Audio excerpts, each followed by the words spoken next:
नमस्कार दर्शक बंधु मु प्रियदर्शनी आपण मानक स्वागत करुच्ची मोर चैनल जीवन ज्ञान।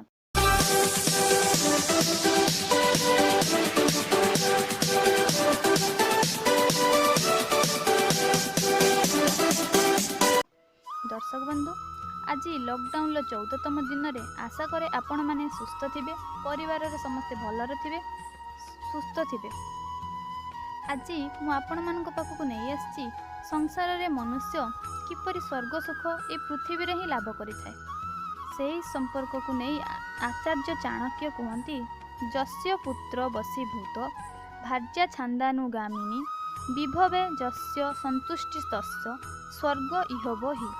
अर्थात चाणक्य कहिबार कथा हेउछि जे जहार पुत्र वशीभूत, पत्नी वेदर मार्ग रे परिचालित एवं जीए निजर वैभव रे संतुष्ट तांको पाई एहिटारे ही स्वर्ग। अभिप्राय हेउछि जे जेउ मनुष्यर पुत्र आज्ञाकारी होइथिबो, सबु कथा को ठीक भावरे मानि चलुथिबो, पत्नी अत्यंत धार्मिक व आदर्श चालीचलन संपन्न होइथिबो, सत् गृहिणी होइथिबो तथा निज पाखरे जेतिकी भी धन संपत्ति थिबो सेइतिरे से खुशी हेउथिबो, सबु बेले संतुष्ट रहुथिबो, सेही व्यक्ति को एही संसार रे ही स्वर्ग सुख मिलिଥାଏ। ताहा पाई एही पृथ्वी ही हेउछि स्वर्ग। कारण पुत्रर आज्ञापालक हेबा, स्त्रीर पतिव्रता हेबा एवं मनुष्यर धन प्रति लोभ लालसा न रहुथिबा अथवा मनरे सदैव संतोष को अक्षुण्ण रहुथिबा द्वारा ताकू मिलुथिबा सुख स्वर्गरे मिलिबा सुख समान।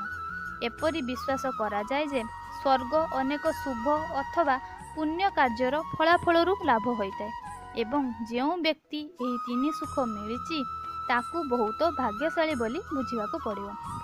दर्शक बंधु आज पाई एतिकी मु पुणी आसबी आउ किछि नुआ तथ्य नै। नमस्कार। मो वीडियो को दया करी सब्सक्राइब करंतु, कमेंट करंतु, शेयर करंतु।